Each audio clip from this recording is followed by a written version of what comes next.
começando. Mais uma vez um prazer receber tantos amigos, parceiros, associados aqui nesse evento. Só lembrar que nosso evento começa a partir desse momento a ser gravado. A gente depois disponibiliza esse vídeo da gravação do evento no nosso site, nosso canal do YouTube. E hoje a gente tem um prazer aqui de falar de dois assuntos que estão bem atuais para nosso setor, né? Um deles é a nova lei de licitações, que a gente tem o prazer de receber o Dr. Vitor Ataíde. A nova lei de licitações que impacta não só as compras públicas, mas também editais de concursos públicos, editais de subvenção econômica, que também, principalmente de subvenção econômica para inovação, são muito utilizados. Então, todas as regras, conceitos que estão por trás do uso do recurso público para terceiros, acho que a gente pode falar dessa forma, né, doutor Vitor? Né, qualquer transferência ou pagamento de dinheiro público para terceiros, de alguma forma, vão ser impactados por essa nova legislação, ou serão futuramente impactados por essa legislação, e a gente entendeu que, diretamente, era um assunto que precisaríamos estar atentos e conhecer quais foram as mudanças, os impactos, o que vem pela frente. Então, a gente teve a feliz oportunidade do doutor Vitor aceitar o nosso convite, o convite do Daniel, que organizou o evento para participar. Então, já agradeço aqui antecipadamente, doutor Vitor. Muito obrigado mesmo pela oportunidade de trazer esse conteúdo para a gente. E também vamos falar sobre o marco legal das startups com o deputado Felipe Rigoni, que é um dos coautores do projeto, trabalhou pelo projeto, trabalhou pela sua aprovação, né, contribuiu com a redação do projeto e trabalhou pela sua aprovação, que como o próprio nome diz, é um marco que divide aí o momento de um setor que é hoje talvez um dos que mais cresce na economia mundial, que é o movimento das startups, de inovação através dessas empresas, e que de alguma forma também afeta o nosso setor, porque a gente trabalha muito com inovação, muitas empresas querem inovar, querem construir suas spin-offs, desenvolver suas spin-offs, ou mesmo novas empresas, ou mesmo apoiar, investir em novas empresas. Então, é importante a gente entender como é que essas relações podem ser construídas a partir do novo marco legal das startups. Então, também agradeço o deputado Felipe Rigoni. A gente teve a oportunidade recentemente de ter um encontro aí, de construir, inclusive, outras possibilidades de parceria, que em breve a gente vai falar, né, deputado? Mas com certeza. Estamos construindo aí uma relação de aproximação com o deputado que, como eu disse um pouco antes aqui, deputado, você me relatou que é um estudioso de tecnologia e inovação, gosta de tecnologia e inovação, né? Busca se aprofundar cada vez mais. Aproveito para informar que já está com a gente aqui o Franco Machado, que é o sócio da Mogai. Você comentou comigo que tinha o interesse de conhecer. Eu quero te conhecer, Franco. Nós vamos promover, Vamos bater um papo. Vamos promover esse encontro aí. Vamos promover esse encontro. Será um prazer promover esse encontro. O Franco, que é o fundador, sócio do Dona Mogai e sócio da Olho do Dono, que é uma startup que está ganhando o mundo aí. Incrível. Com vários prêmios. E no nosso encontro, o deputado comentou que tinha bastante interesse de conhecer essa história mais de perto. Mas então, Daniel, está entregue aí o evento em suas mãos. Toca o barco. Parabéns pela mais uma organização desse evento. Vamos em frente. Então, salute a todos, boa noite a todos. Está aqui o vinho com TI, para não dizer que não tem vinho, tem um vinho aqui. Agradeço a presença de todos. Então, em nome da Action e da Findes, que nos ajuda a fazer o evento, quero agradecer, então, o nosso terceiro vinho com TI do ano de 2021. Como o nosso presidente já fez todo o spoiler possível do evento, né? Já contou tudo que vai acontecer, tá? Então, eu só quero dar algumas mensagens antes de passar a palavra aí para os expositores. Primeiramente, eu queria pedir a todos aqueles que estão presentes aqui no evento, que não fizeram a inscrição lá pelo nosso link da inscrição, ou seja, que deixem o telefone de vocês aqui no chat, tá? No chat aqui do Teams, para que a gente possa cadastrar vocês como participantes, tá? Muito importante também é que, quando vocês não estiverem fazendo perguntas, vamos manter os nossos microfones desligados, tá? Para evitar os barulhinhos, ruídos aí de fundo, ok? Então, vamos ter um sorteio, né, para os nossos associados da garrafa de vinho. Eu já vou eliminar alguns aqui que estão sempre ganhando, porque aí já é covardia, esse pessoal é muito sortudo, eu nunca vi, tá? Já comunico ao doutor Vitor, né, que ele receberá um vinho também pela participação dele. O presidente já deu spoiler para o deputado, então não é mais surpresa, tá? Ok? E apenas nós estamos esperando só ver se o presidente da ASIS, né, que vai estar com a gente hoje também, o Cícero talvez esteja com a gente, ele está em viagem, mas ele entrou em contato com a gente dizendo que ia fazer todo o possível para estar presente hoje. Deixar isso acontecer. Vocês lá de São Pedro, fui eu que fui no fórum com ela para fazer a separação e tudo. Eu sempre acompanhei ela em tudo, né? Pois é. Então eu sei disso. Tem um áudio aberto aí, tem um áudio aberto. Ó. Tem alguém que está batendo um papo aí junto aí. Olha, é de ficar muito triste com a filha dela. Sim. Mas de ficar muito triste. Quem é que está com o microfone aberto aí, gente? Era o Rogério, já desliguei, era o Rogério, já desliguei. Mas, acontece. O Rubens vai estar aqui, caso o Cícero não possa estar junto, o Rubens vai estar representando a ASIS, porque hoje, além dos dois assuntos que o presidente colocou, a gente vai ter a apresentação, né, do termo de parceria entre a Action e a Associação dos Empresários da Serra. Muito importante essa parceria aí, que vai ser apresentado o porquê dessa importância e o motivo pelo qual a gente está fazendo essa parceria. Então, vai ter uma fala do nosso presidente, do Emílio, do Cícero, se ele estiver presente. Caso ele não esteja presente, o Rubens vai falar um pouquinho sobre essa parceria aí entre as duas entidades. Então, esse vai ser o nosso evento, tá?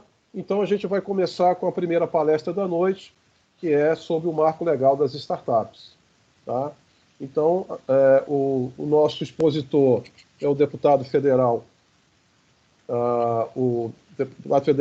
Felipe Rigoni Lopes, que é formado em engenharia de produção na Universidade Federal de Ouro Preto, com mestrado em políticas públicas na Universidade de Oxford e renovação política em São Paulo, na Renove BR. Tá? É presidente do Conselho da Federação das Empresas Júnior do Estado de Minas Gerais e presidente do Conselho Brasil Júnior São Paulo. Okay? Então, por favor, deputado, a palavra é sua, fique à vontade. Obrigado, gente. Primeiro, boa noite a todos e todas. É um prazer enorme estar aqui falando com vocês. Cumprimentar aí todo mundo, em nome do Emílio, em nome do Daniel, que estão organizando esse evento. Eu vou tentar aqui, pessoal, fazer uma explanação, não vou fazer uma palestra, tá? Eu não faço muito mais palestras sobre as coisas, mas eu vou tentar fazer uma fala sobre o marco legal das startups, né? Da onde surgiu essa ideia, por que a gente achou ela importante, e um resuminho curto sobre do que se trata, né, o novo marco legal das startups. Primeiro, assim, por que a gente fez um marco legal para as startups no Brasil, né? Lá, quando a gente começou a ter essa ideia, o deputado JHC, que hoje é prefeito de Maceió, o Vinícius Poit, que foi nosso relator, Mariana Carvalho, Luísa Canziani e outros parlamentares que fazem parte da Frente Parlamentar pela Economia e Cidadania Digital, a gente sentou e falou assim, olha, naturalmente em conversa com muitos de vocês, inclusive, a gente percebeu que, assim como outros países já tinham feito, né, o fato de startups terem desafios, em especial no início, né, da sua operação, muito peculiares e muito diferentes de uma empresa comum, a gente precisava dar um tratamento diferenciado para as startups, um tratamento legal diferenciado para as startups, né?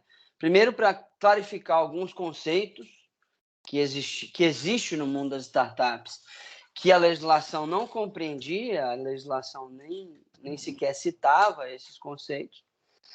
E segundo, para você facilitar naturalmente a criação desse tipo de empresa, porque já se tornou quase óbvio, né, no mundo que a criação de várias e várias startups podem levar a empresas de enorme porte e, naturalmente, a um desenvolvimento social e, em especial, econômico muito grande para os países. E a gente se espelhou muito assim, na experiência da Irlanda, né, que assim que fez um novo marco legal para as startups de lá, teve um boom na quantidade de startups, na quantidade de renda gerada pelas startups, na quantidade de emprego gerado pelas startups, e, naturalmente, no aumento da produtividade geral da economia lá, porque é isso, no fim das contas, que a startup faz, né? Soluções inovadoras, justamente para melhorar a produtividade ou resolver algum problema de uma maneira melhor.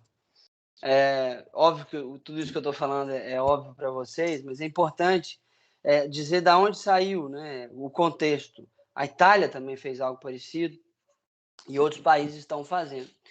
E a gente decidiu sentar e tentar fazer um marco legal para as startups.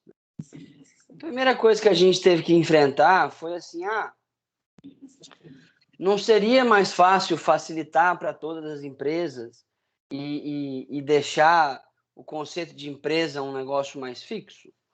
Até poderia ser, né? A gente pensou.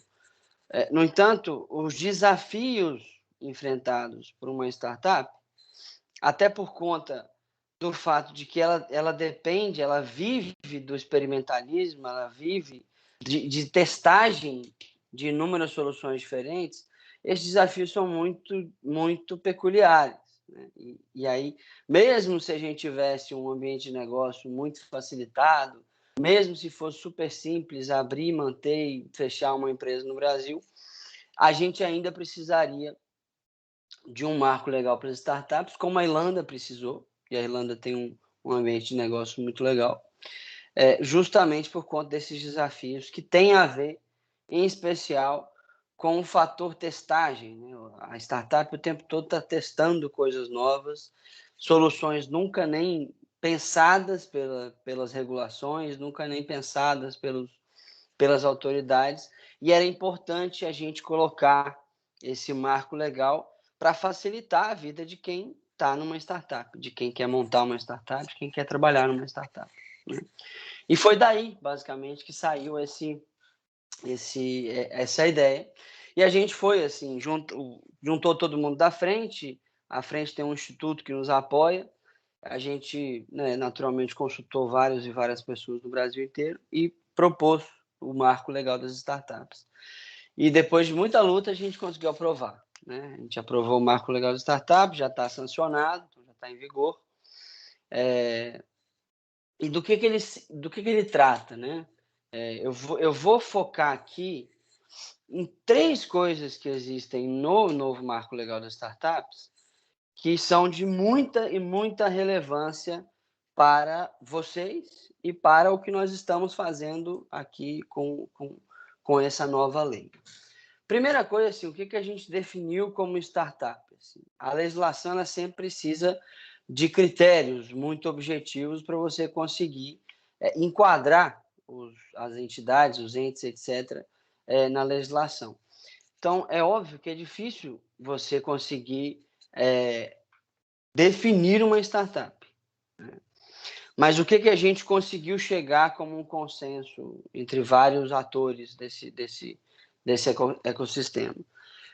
Startup é naturalmente empresas individuais, EIRELIs, sociedades cooperativas, sociedades empresariais, empresas simples, mas que estejam em períodos recentes de funcionamento, ou seja, até 10 anos de funcionamento, que tenham um faturamento de até 16 milhões de reais por ano e que se enquadrem, né, que tenham uma autodeclaração de que utilizam modelos inovadores de negócio e se enquadrem no que foi chamado de Nova Simples, né, que é quando você tem, dentro do Simples Nacional, um enquadramento para empresas inovadoras. Então, foi essa a definição que a gente utilizou. É óbvio que não necessariamente você abarca tudo que é startup nessa definição, mas a legislação precisa de uma definição muito objetiva, porque senão você ia ter uma festa de startups que não eram de fato startups, né? A gente sabe que toda vez que você cria uma exceção legal, quem não está naquela exceção tenta, de certa maneira, burlar ali a legislação para se enquadrar. Então, a gente precisou colocar esses critérios muito objetivos. E quais são as 3 coisas que, para mim, são extremamente importantes, que envolvem o mercado de vocês e que vão, na minha opinião, de acordo com alguns estudos que a gente fez, alavancar bastante aí o ecossistema das startups. A primeira delas é a regulamentação e a definição do que é o investidor anjo, né? Porque no Brasil e em vários outros lugares do mundo, existia uma dificuldade muito grande de você conseguir investimento anjo, porque o próprio modelo de negócio das startups poderia ser algo arriscado para o investidor e o regime jurídico brasileiro forçava o investidor a ter responsabilidade sobre aquele negócio, ou seja, ele não era só investidor, mas ele também era responsável legal caso desse alguma merda, né?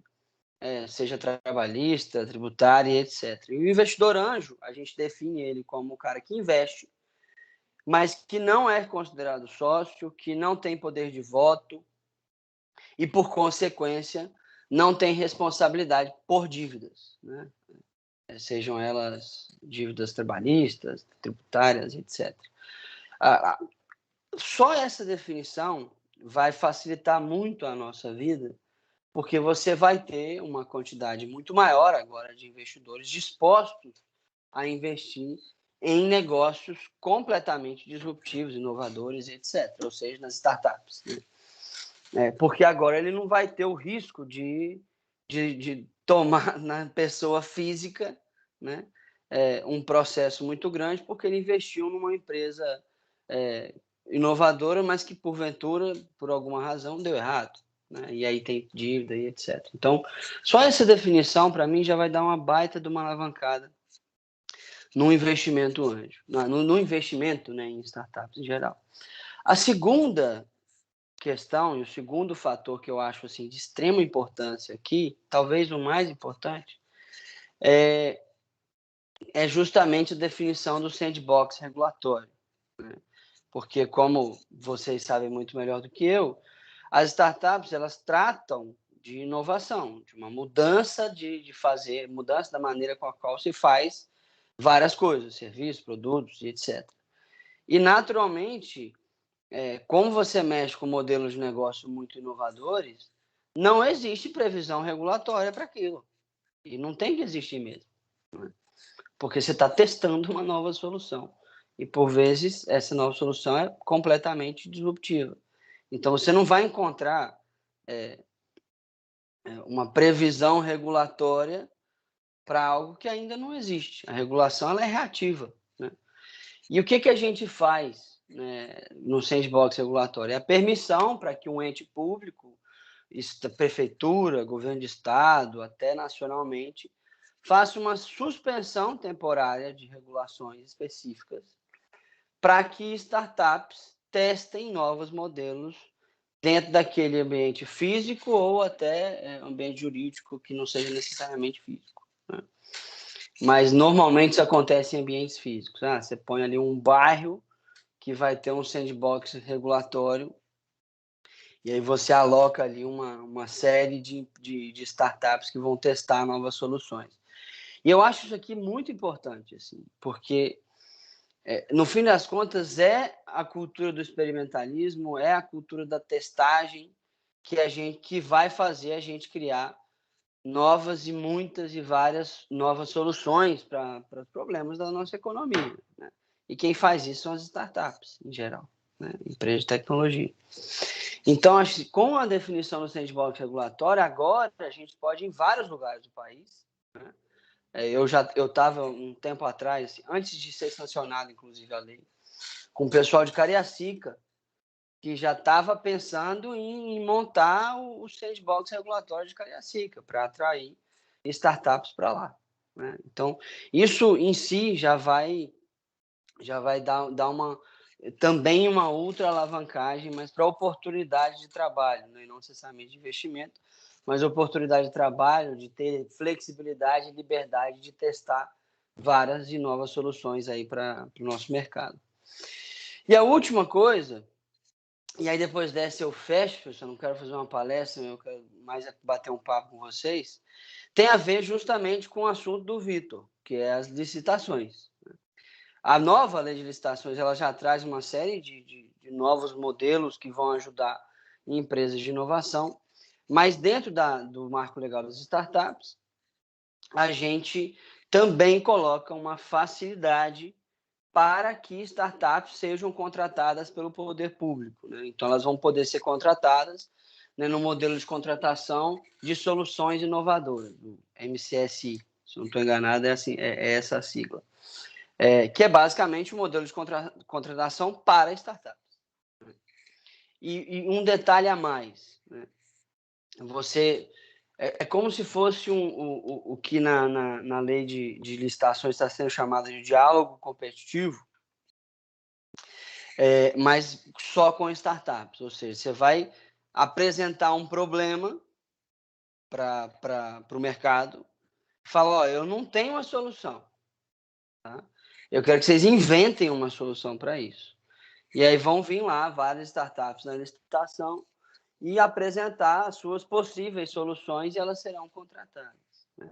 Ou a vencedora será contratada nesse modelo de contratação por soluções inovadoras. E tem um detalhe, depois da primeira vez que você ganhou essa licitação, então supondo que você é uma startup, você ganhou a licitação nesse modelo de soluções inovadoras. Você pode ser recontratado sem licitação, porque já foi provado pela primeira que você é capaz, né, de apresentar soluções inovadoras e aí pode ser contratado ali novamente, mas sem o processo licitatório, o que facilita ainda mais aí o desenvolvimento e a consolidação, né, de boas startups. Eu acho, pessoal, tem várias outras coisinhas, tem uma questão de fundos, de MPS e etc., mas as três coisas mais importantes do novo marco legal de startups são essas. É a regulamentação, ou seja, a definição legal do que é o investidor anjo, facilitando, assim, estimulando o investimento. A definição legal do sandbox regulatório, que vai facilitar aí a testagem e as várias soluções. E o estímulo ao poder público para poder contratar essas soluções inovadoras. Porque, como vocês bem sabem, é muito difícil hoje para um governo, para uma prefeitura, contratar uma solução completamente disruptiva ou até pouco inovadora. Já é muito difícil. Imagina aquelas completamente disruptivas para os problemas públicos. Eu acho que os problemas do setor público, daqui para frente, a gente naturalmente vai utilizar soluções antigas, aquelas que são boas. Mas a complexidade dos problemas que a gente tem hoje só serão resolvidos, na minha opinião, com soluções muito inovadoras e vai depender da ajuda de vocês. Então, eu acho que é isso de início e fico à disposição aí para perguntas, questionamentos, xingamentos. Fiquem à vontade. Obrigado, deputado. Valeu. Eu vou pedir aqueles que tenham perguntas, primeiramente que coloquem aí no chat, né, as perguntas, tá? E a gente vai passar para o deputado, ok? Vamos primeiro fazer pelas perguntas pelo chat, e depois a gente abre também as perguntas pelo microfone, tá? Para a gente poder organizar aqui. Enquanto as pessoas estão colocando aí as perguntas, tá? Deixa eu ver só uma coisa aqui que... tem o Franco e o Emílico já com a mão levantada, tá? Mas eu queria só fazer uma provocação aqui para que todos, inclusive o deputado, possa também abordar sobre esse assunto. Um dos problemas que nós enfrentamos com o ambiente de inovação era exatamente você ter no mesmo espaço várias empresas registradas naquele mesmo espaço. Tá? Então, o que acontece?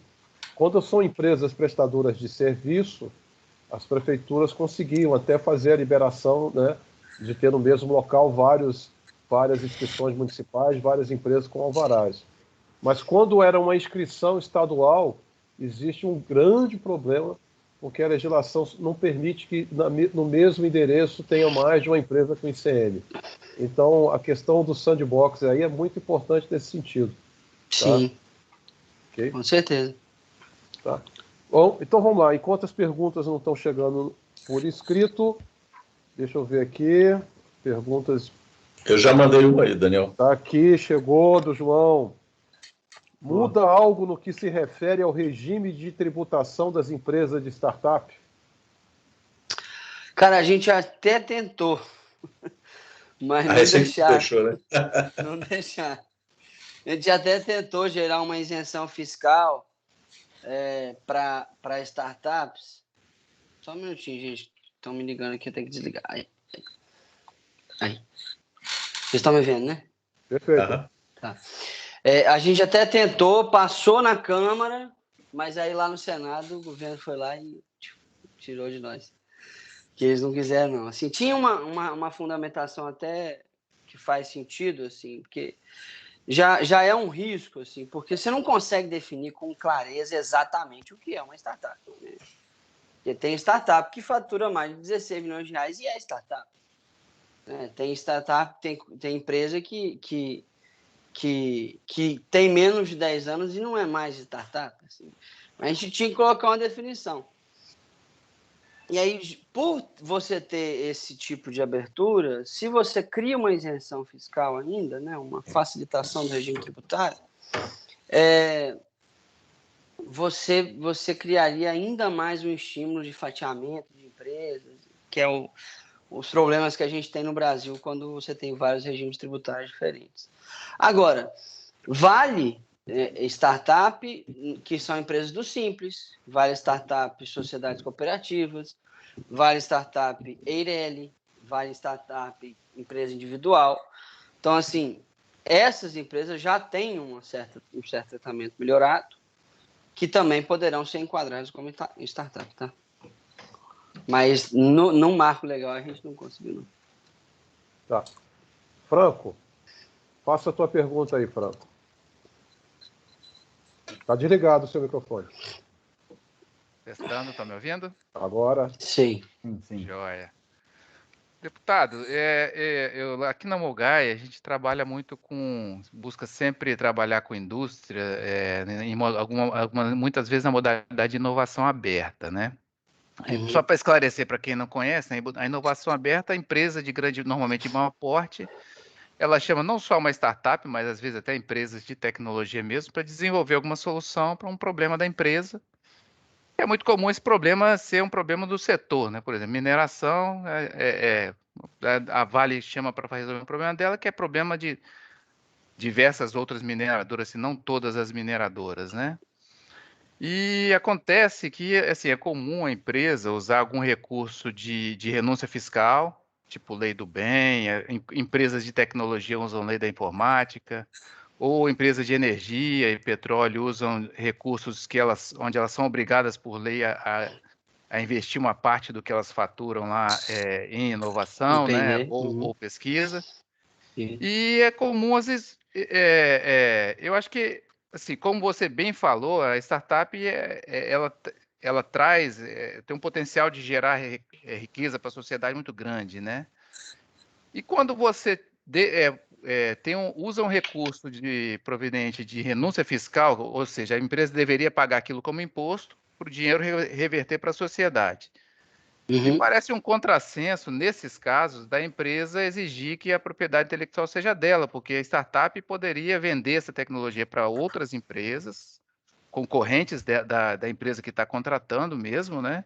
Transformar num produto e vendendo pelo mundo afora. E me parece um contrassenso ela pegar um dinheiro que seria revertido e seria pago como imposto e gerar uma propriedade intelectual que é dela, né?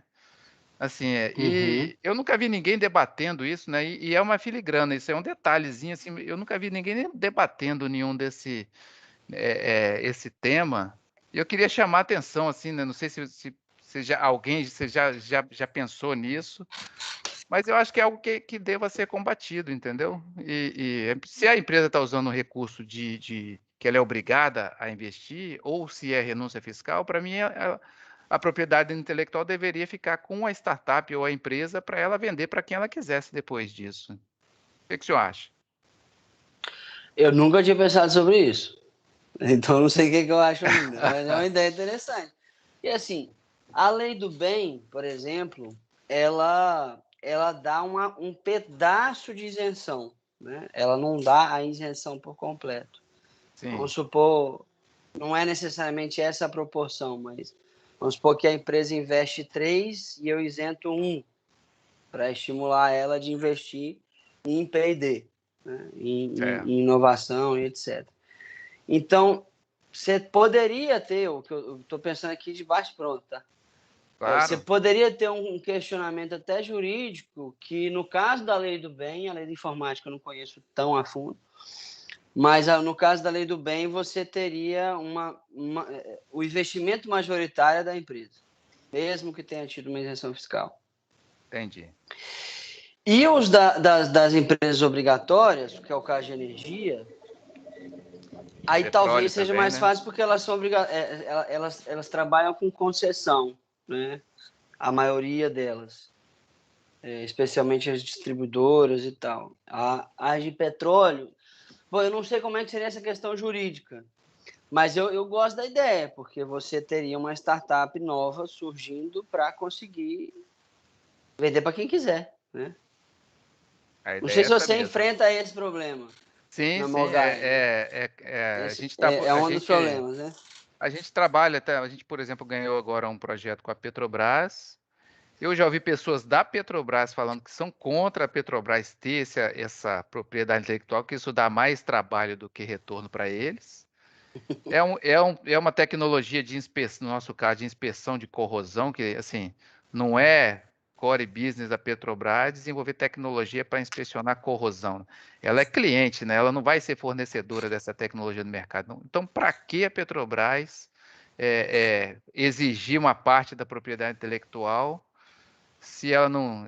Isso aí para ela não dá nem um amendoim, né? Dá a casquinha do amendoim para ela, né? Não dá nem isso, né? Sim. Então, assim, é mais trabalho. O próprio pessoal da Petrobras é contra isso, mas por uma questão jurídica, né? O pessoal entende que ela está botando dinheiro, então ela tem que ter essa propriedade, né? Questões até de lei da 8666, talvez, relacionadas a isso, né? Mas eu acho que assim, é um debate bom de ser feito, né? E eu nunca vi ninguém falando nisso e talvez seja... interessante. A única coisa que eu pensaria, mais em termos econômicos, assim, é porque sempre que você cria uma regra você cria um estímulo, né? Isso é algo que a gente, pelo menos eu me preocupo muito na hora de propor uma lei. E talvez, assim, quando se trata de estímulos à propriedade intelectual, pelo menos assim a academia, né, a literatura que eu conheço sobre o assunto, diz que quem, né, arrisca, quem investe, se não tiver propriedade intelectual, não é estimulado, né? Então, talvez poderia ter algum risco de desestímulo ao investimento, caso você tenha essa ideia que você está propondo. Mas é algo a se pensar, né? Eu nunca pensei sobre isso, então estou aqui, cobrando à medida que eu vou falando. Eu pensei bastante sobre isso, né? E já conversei com algumas empresas. E o pessoal eles sempre batem na mesma tecla. E a tecla é a seguinte, né? Se for alguma tecnologia, por exemplo, lá de extração de petróleo, aí eu acho que faz sentido para uma Petrobras querer ter essa propriedade intelectual, mas ela pode muito bem compartilhar essa propriedade e ela ter a propriedade para ela fazer o que ela quiser e a startup também poder fazer o que ela quiser, entendeu? E aí cada um, assim, no caso, normalmente propriedade intelectual, quando você divide, ela cada um fica com um todo, né? Não fica, cada um fica com a metade, então cada um pode fazer o que quiser com ela, né? Então... Sim. Só para colaborar, Franco e deputado, a questão aí da Petrobras não é a lei 866, não, é a lei do bem mesmo, tá? A lei de incentivo à inovação e tecnologia, a lei do bem. Que exige essa contrapartida, né? Que a empresa tem que ter essa contrapartida. E outra coisa importante, só para colaborar com o debate, a lei do bem hoje, ela favorece somente as grandes empresas. Eu que tenho uma microempresa, eu não consigo fazer a lei do bem de uma microempresa ou uma empresa de pequeno porte. A exigência é tão grande que Nem é de tão médio burocrático. porte você conseguiria. Só Então, muito grande. Né? é uma coisa que precisa ser pensada. Isso é uma coisa que a gente já pensou, tem até propostas sobre isso, para mudar da lei do bem no Congresso. Ótimo, ótimo. Aproveitando o gancho aí, eu vou ler a pergunta aqui do Luciano. Tá? Ô, Daniel, deixa eu só fazer um complemento, pegando esse gancho que o Franco levantou aí. Uma das razões desse retorno aí, em função de propriedade intelectual, poderia se justificar pela linha, não, eu investi, assim, eu gostaria de ter algum retorno, pelo menos, desse investimento, mas normalmente, como uma empresa como a Petrobras faz um investimento numa tecnologia, é porque ela pretende ter um ganho operacional usando aquela tecnologia que está sendo desenvolvida. Então, de uma certa forma, já existe algum tipo de retorno pelo próprio uso da tecnologia que a empresa vai fazer, entendeu? O retorno que a empresa pode ter não necessariamente precisaria ser exclusivamente através de propriedade intelectual. Legal. Fica como sugestão aí. Vamos lá. A pergunta do professor Luciano Reiser. Poderia o parlamento aprovar um fundo de apoio às startups em vez de um fundo eleitoral? Essa pergunta não é uma provocação, deveria. É uma proposta. Deveria. Tem um Deixa eu explicar, deputado, né?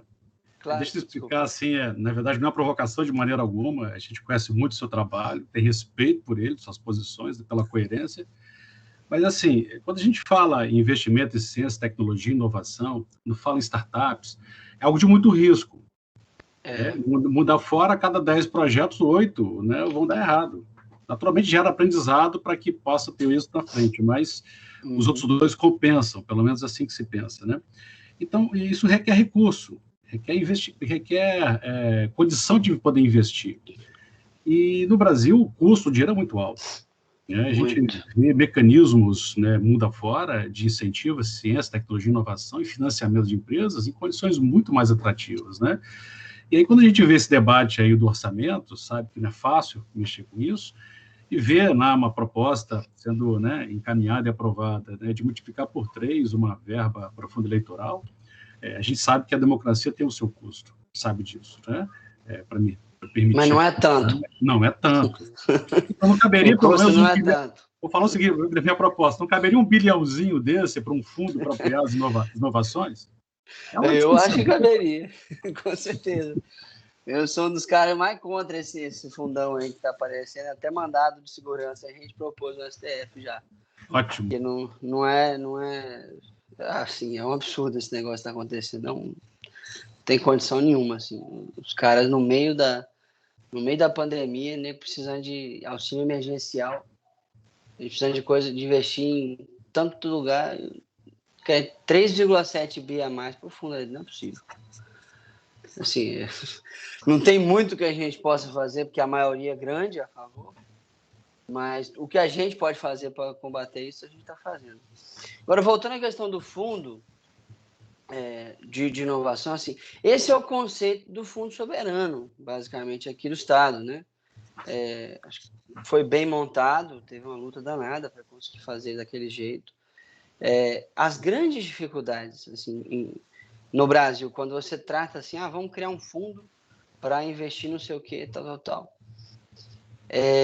Você tem que fazer de uma certa maneira a garantir que o dinheiro vai ser alocado em bons investimentos, né? A história brasileira não é muito favorável quando se trata desse tipo de coisa. Agora, eu sou super a favor da gente criar uma espécie de fundo de investimento em inovações público, porém gerido por uma gestora privada. Né? Excelente. Que é o que vai ser o Fundo Soberano aqui. Sem poder de veto do presidente. Né? Deixar mesmo a gestora privada gerir o fundo. Pra vocês terem ideia, assim, a gente fez o Fundo Soberano aqui com 250 milhões de reais. O maior fundo do BNDES que coloca dinheiro em inovação, esqueci o nome dele agora, tem 210 milhões. Né? É do BNDES para o Brasil inteiro. Então, assim, para mim não custaria nada para a gente alocar uns 4, 5, 10 bilhões que seja num fundo bem montado. faz o que Noruega fez lá há muito tempo atrás, que hoje o fundo deles tem 720 bilhões de dólares. E investe em tudo que vocês podem pensar. E eu acho que o caso brasileiro ele é mais grave ainda, que a gente precisa disso, porque a gente não vai se tornar um país de primeiro mundo se a gente quiser colocar soluções que os países que hoje são de primeiro mundo colocaram há 100 anos atrás. Assim. A gente vai ter que lançar a mão de inovação e tecnologia e vai precisar de investir nisso. Né? Como você disse, dinheiro não é barato no Brasil. Então, se criasse um fundo desse, a briga é grande, viu, para criar um negócio desse no Congresso. E tem que vir do governo federal. A gente não tem autoridade legal para propor um fundo, tá? Tem que vir proposta do governo. Mas eu acharia algo sensacional. Aqui é e tem dinheiro. Você põe 4 bilhões de uma vez, não precisa botar mais. Aqui no Estado, além de a gente comemorar essa história do Fundo Soberano aqui do Estado, tem também uma orientação, uma sugestão, né, que a gente está fazendo, para que o percentual, que não seja a maior parte desse fundo, seja alocado no investimento de risco de startups. Exemplo, 20% desse fundo tem um direcionamento, uma tese que possa apoiar esse tipo de investimento, entendeu, deputado? Né? Por quê? Porque isso está sendo criado. Isso estimularia aqui no Estado a gente ter mecanismos ainda mais fortes de estímulo à inovação, ciência e tecnologia e também às startups. Vê, por exemplo, esse fundo que foi criado, eu ajudei a desenhar um pouco esse fundo, que lá do Fucitec MCI, da Mobilização Capixaba para Inovação. Né? Sim. É um recurso significativo, ajudou um monte de empresa. Fizemos, na verdade, aí uma série de editais que estão apoiando não só projetos de empresas, mas também projetos estruturantes. O nosso ecossistema, deputado, ainda é frágil. A gente tem já sinais muito fortes de melhoria, mas ainda é frágil. Nós tivemos uma luta em glória aqui em relação ao Parque Tecnológico de Vitória, que acabou nos saindo por vários motivos. A nossa Tec Vitória, que é uma incubadora de grande sucesso, onde surgiu empresa como a PicPay, por exemplo, está lá minguando, agora que tem, na verdade, um aceno de apoio, mas passou minguando, né, com grande dificuldade de existir. Né? Você vê que a gente não tem ainda ambientes de inovação consistentes. Eu vou fazer uma reserva aqui do FinSlab, que virou uma coisa maravilhosa, e eu me orgulho muito de ter ajudado a pensar naquilo. Né? Mas nós precisamos de mais densidade, precisamos, na verdade, de mais apoio, mais incentivo nisso. E aí encerro, deputado, com muita felicidade de ver uma pessoa jovem como você, dinâmica como você, atenta a esse tema, trabalhando, brigando por esse tema. Então, meu reconhecimento, meus parabéns por isso. Obrigado. Só um complemento que você está falando aí, que assim, tem uma questão assim, que eu percebo cada dia mais. O governo é muito analógico, assim, um negócio bizarro.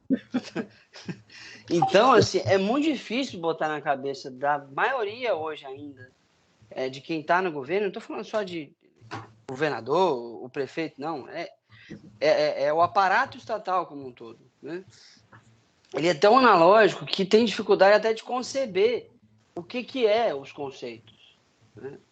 Eu estava esses dias, eu fui relator da Lei de Governo Digital, né?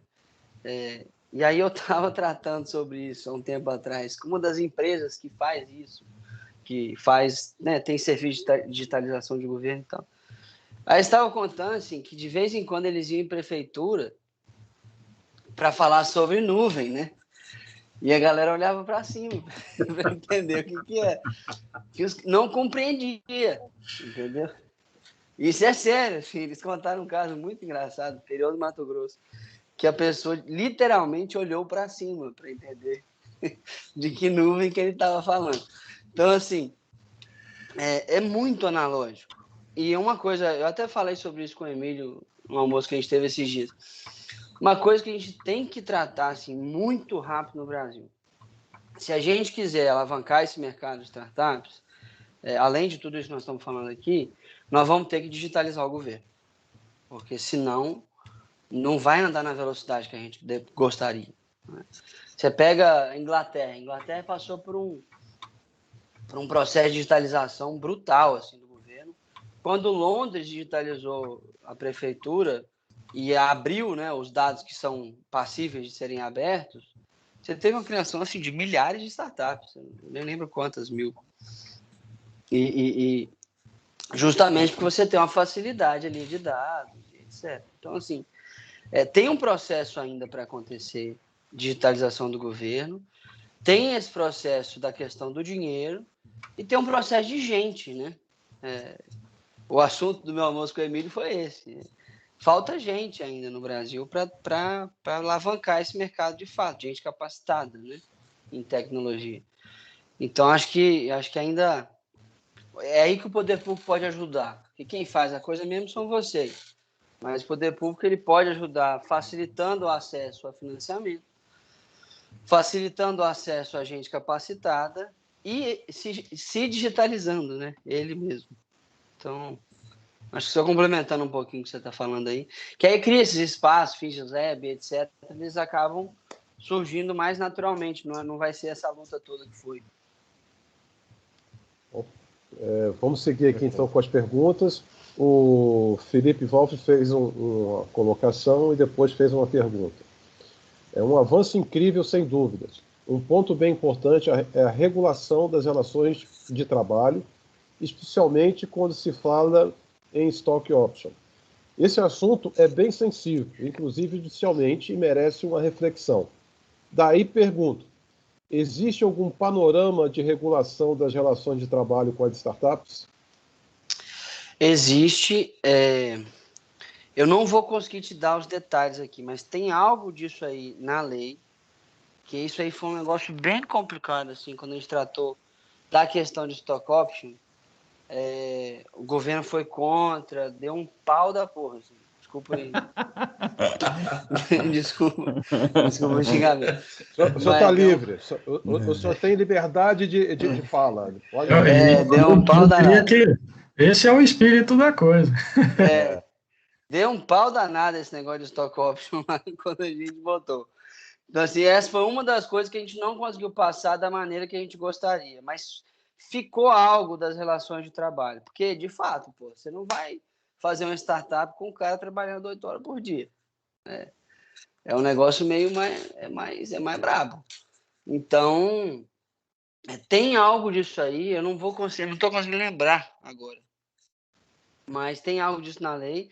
Mas a parte de stock option, a gente meio que deu uma caída. Assim. Acho que sobrou alguma coisinha, mas a gente não conseguiu regulamentar do jeito que a gente queria, não. O governo foi contra. Entendeu? Tem ainda muito espaço para fazer coisa, tá, gente? Nesse mesmo marco legal. Eu queria puxar um gancho aí nisso que o Felipe acabou de falar, deputado. Obviamente, um dos principais motivadores desse marco legal é o incentivo à criação de empresas inovadoras e fomentar todo esse ecossistema de inovação. Mas, obviamente, grande parte das empresas startups vão estar dentro do regime do Simples. É quase que natural que elas nasçam todas no regime do Simples. A minha dúvida é a seguinte, no Simples a gente tem um limite que atua de duas formas diferentes.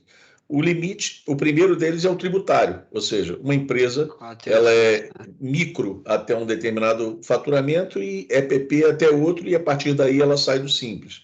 Só que esse limite mais alto, ele também tem um segundo efeito, que eu considero inibidor, que é o seguinte, é o fato de nenhum sócio poder participar com mais de X% numa empresa que aí o faturamento, se somado com a empresa que ele está, extrapola os 4 milhões e 800. Ou seja, às vezes você tem eventuais sócios de empresas que gostariam de se aventurar até de forma individual ou com um ou outro sócio que ele já tenha, numa outra empreitada startup, mas com o receio daquilo crescer e tirar a primeira empresa dele do Simples nesse primeiro momento, isso pode eventualmente ter um efeito inibidor.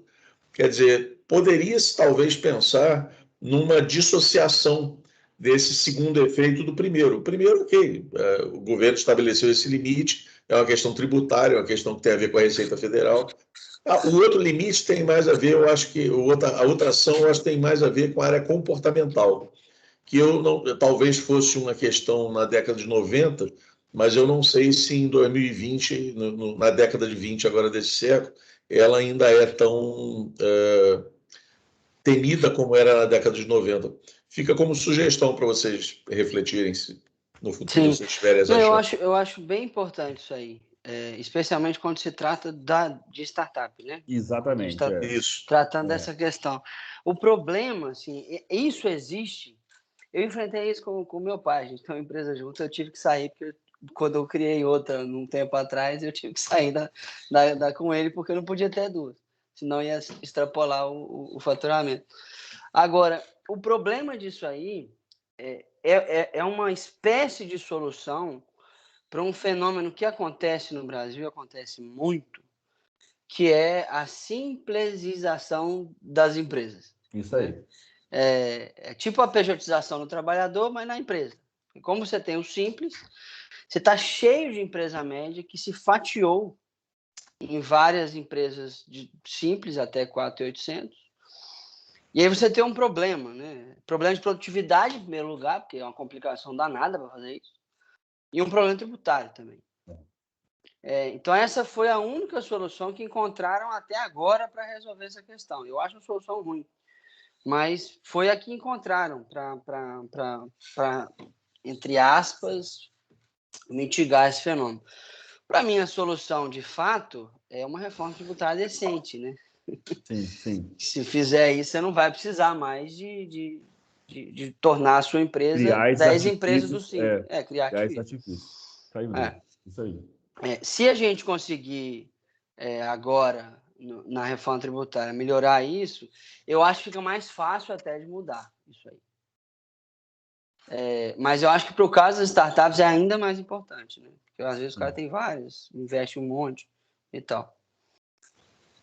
Bom, porque às vezes o que pode acontecer dessa pessoa ter conhecimento, ou seja, ela não ser só um investidor que bota dinheiro e eventualmente relacionamento. Às vezes ela tem uma expertise que poderia contribuir com mais de uma empresa startup, entendeu? Sim, isso é verdade. Bom, a última pergunta eu deixei para o nosso presidente, tá? Para encerrar aí o nosso primeiro debate.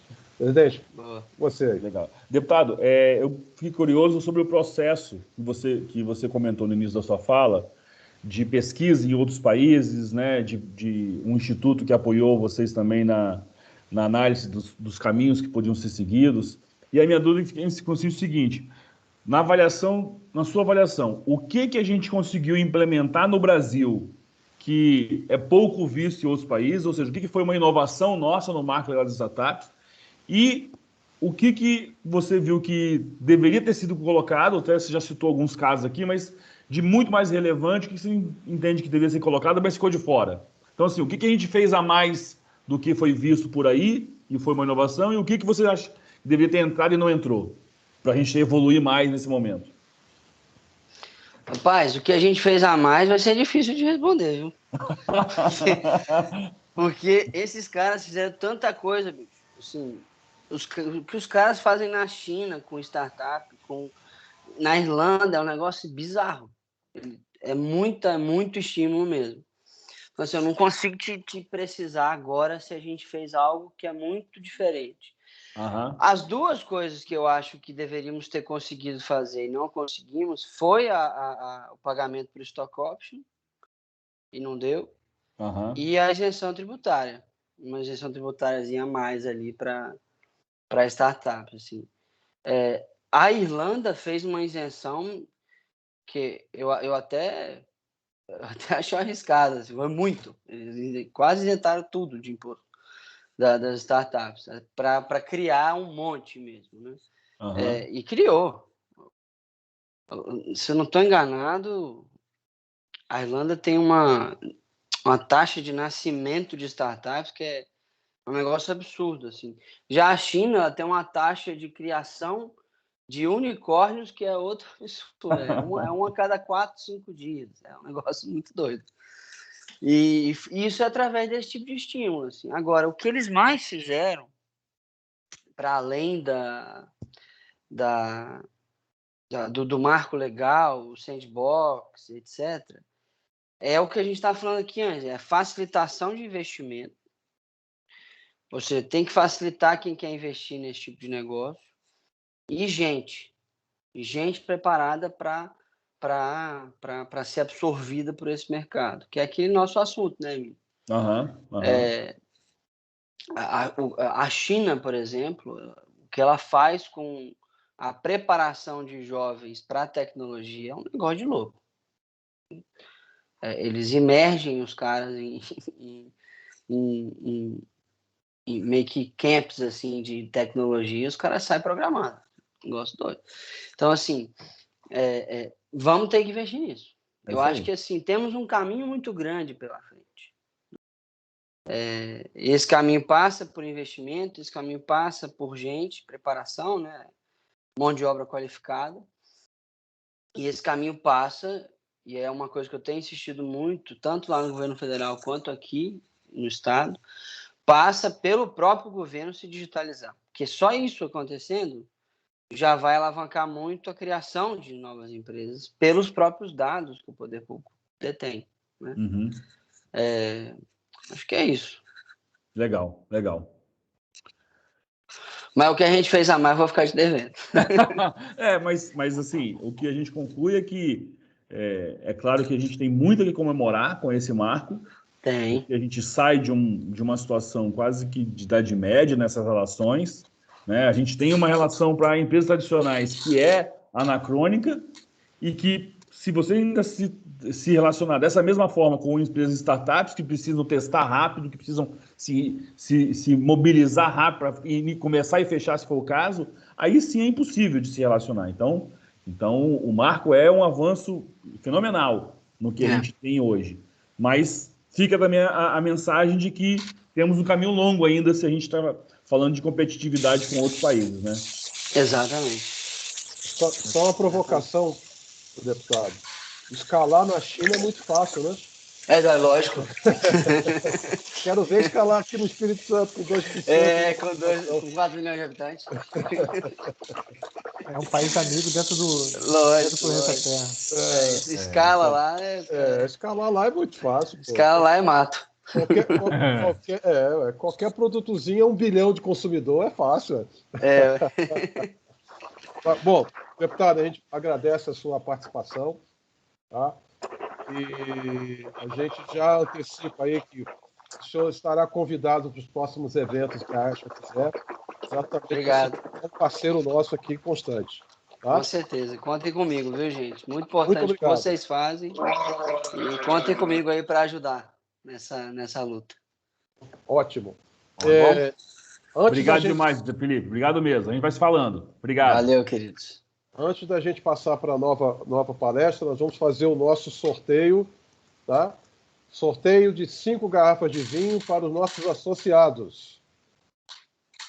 Cadê o nosso croupier, que agora é a Ada, né, que vai fazer o nosso sorteio, né? Ada, liga aí a nossa roda da sorte aí.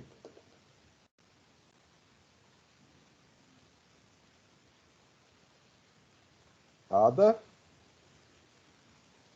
Só um minutinho, por favor. Ok. Pensei que ela estava bebendo o primeiro vinho já. Não, Elisa, eu já mandei cancelar você, Elisa.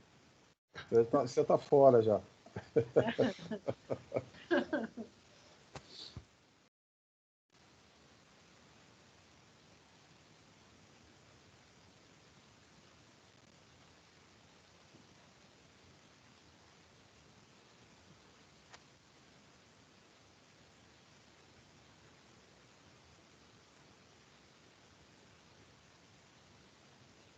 Suspense, né? Para ver quem vai ser sorteado.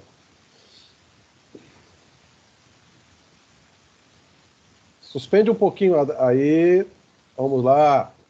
O Rafael, Luciano, o Renzo, o Felipe e o Aurélio de novo, cara. Nossa Senhora. Eu tenho que tomar esses vinhos todo com o Aurélio aí. Viu? Então, parabéns aí aos sorteados, tá?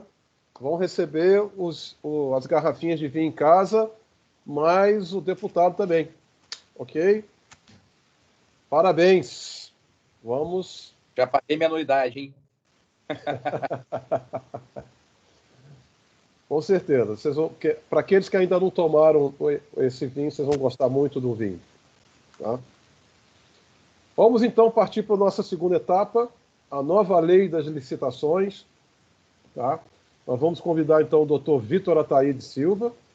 Ele é advogado e fundador da Davi Ataíde Advogados, especialista em Direito Público pela Faculdade de Direito de Vitória, FDV, mestrando em Regulação e Governança de Recursos Hídricos pela Universidade Federal, né, a UFES, com mais de 15 de militância, né, 15 anos de militância em licitações e direito público.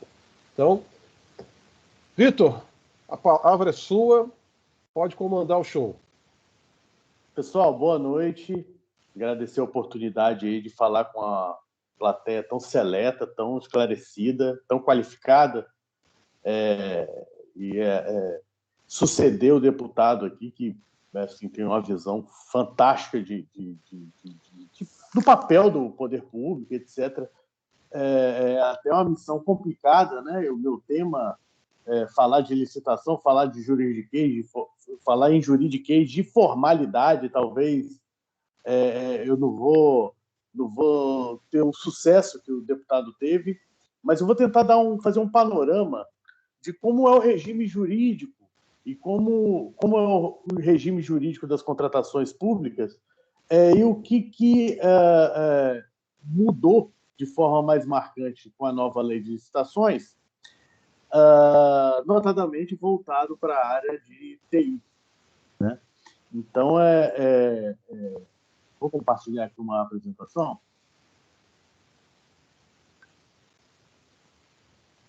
Eu estou com medo de pagar mico aqui, que eu nunca compartilhei uma apresentação aqui no Team? Nunca.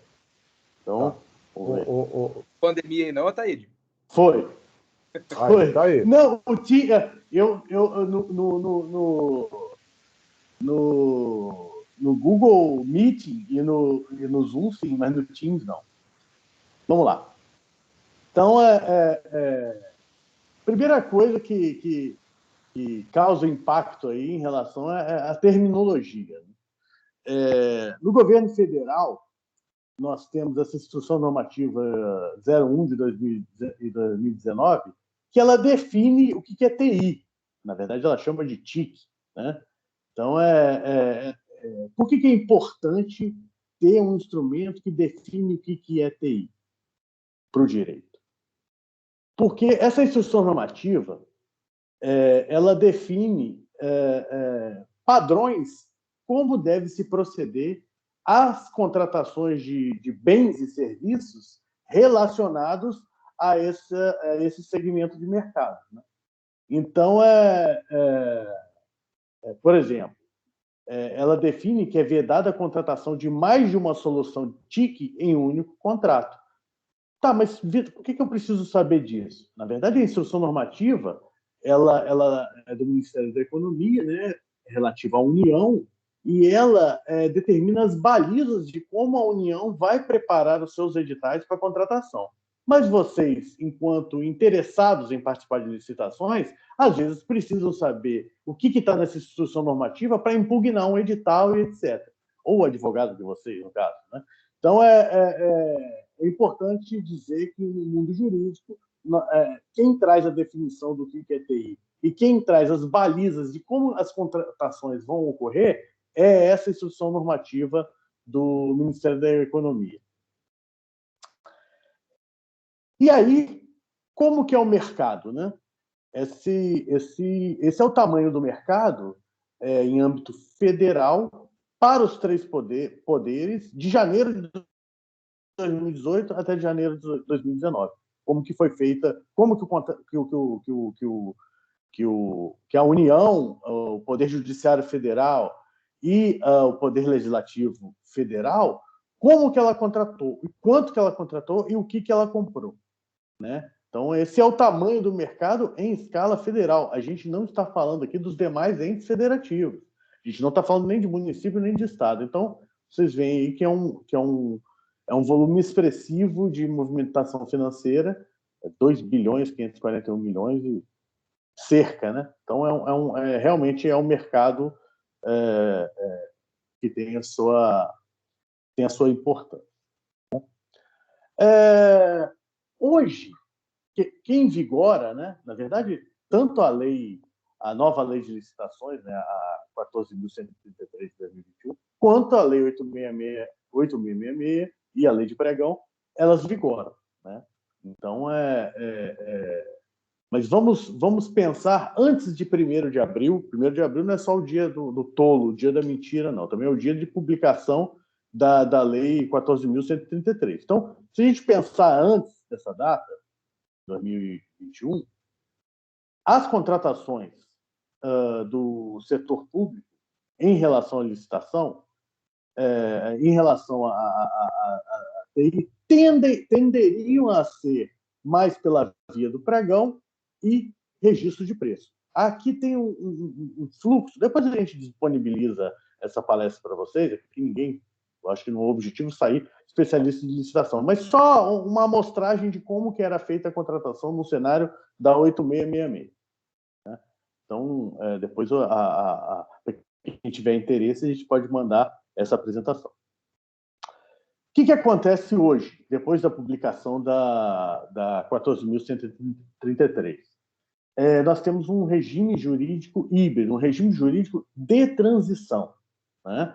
As leis que regem a contratação pública, licitações e contratação pública, elas continuarão vigendo ainda por 2 anos, né?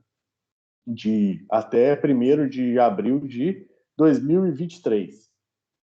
Né? Então,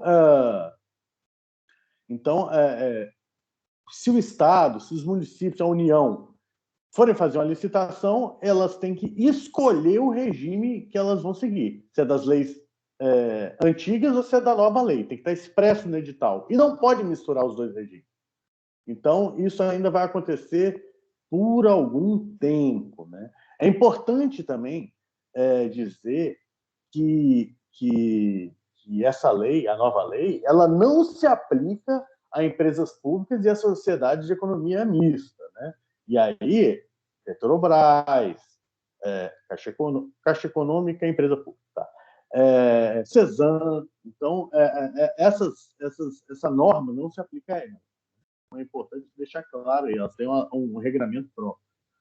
Né? Então, mas é interessante dizer, eu queria até citar um exemplo aqui. Recentemente, um cliente meu, ele ia impugnar um edital que era baseado na 8666 e que era uma contratação de engenharia consultiva para hospitais.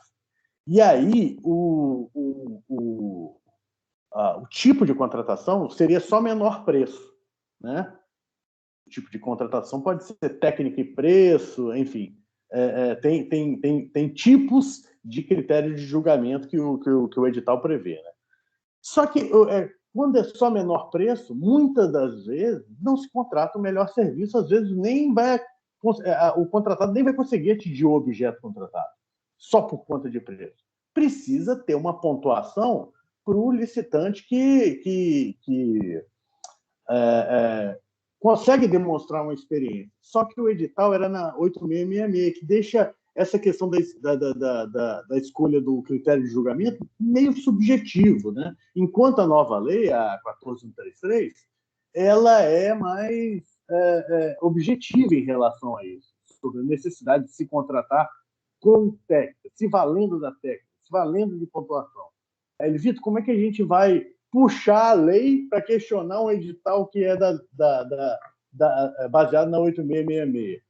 Aí a gente fez um recurso, falou, olha, se quando eu quero convencer, impugnando, eu junto uma decisão, imagina eu juntar uma lei que, embora não é aplicável, mas que é uma lei, que tem um poder vinculante mais forte com a decisão de TCU do judiciário. Então, advogado, às vezes, faz uma baguncinha aí para tentar defender o interesse dos clientes. Né? Então, já passamos por essa experiência em relação a esse regime híbrido e essa zona cinzenta de transição aí entre os 2 regimes. Bem, com a entrada em vigor da nova lei de licitações, ela tende a continuar, né, com essas modalidades que ainda subsistem, né, pregão e registro de preço, e como bem levantado pelo parlamentar, pelo deputado Felipe Rigoni, ele chamou a atenção para o tal do diálogo competitivo, né? Que eu acho que é isso que tem chamado mais atenção para o setor de inovação e startups, etc. Essa nova modalidade de licitação que foi criada por essa lei. Tem um outro detalhe aqui que está anotado aí no slide, que vocês podem ver, que tecnologia de informação é um serviço contínuo, né? E os seus contratos poderão ter vigência de 15 anos. Isso daí também é uma alteração importante que se traz aí na nova lei de licitação. Vamos, então, falar de diálogo competitivo. É um instituto que o direito comparado já é previsto lá na União Europeia, vem para o nosso sistema jurídico, né? Com essa nova lei. Serve para contratar inovação tecnológica ou técnica, né? Soluções disponíveis no mercado. É quando a administração ela tem uma dor, mas ela não sabe como curar direito essa dor. A verdade é essa. O diálogo competitivo é isso. Como é que se dá o rito do diálogo competitivo? Primeiro tem um edital para fazer uma pré-seleção de quem poderia fornecer aquela solução, resolver aquele dor da administração. Então, a administração vai estabelecer critérios de quem pode se habilitar a participar do diálogo competitivo. E nessa parte é meio cara crachá mesmo. Está habilitado, entrou. Né? Uma vez cadastradas essas pessoas que podem participar, vai ter o tal do diálogo competitivo. Então, o diálogo mesmo são reuniões, essas reuniões são gravadas e tudo mais. E aí começa o diálogo. Ao fim do diálogo, a administração, em tese, ela chega à conclusão do que ela precisa, de qual serviço que ela precisa. Então, aí ela lança um edital da licitação em si. Nesse edital, ela estabelece a solução, né, o objeto da contratação e os critérios de julgamento para fazer essa contratação. Quem participa dessa competição é quem se cadastrou lá atrás. Né?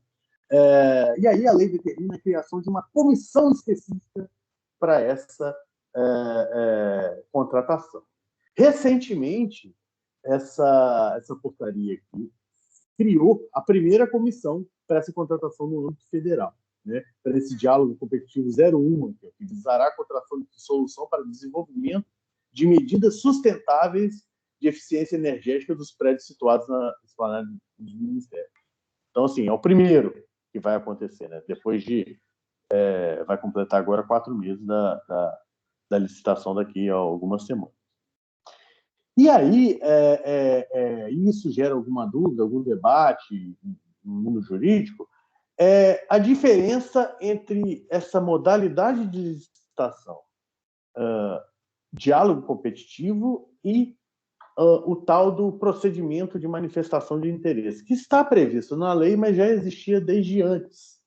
Né?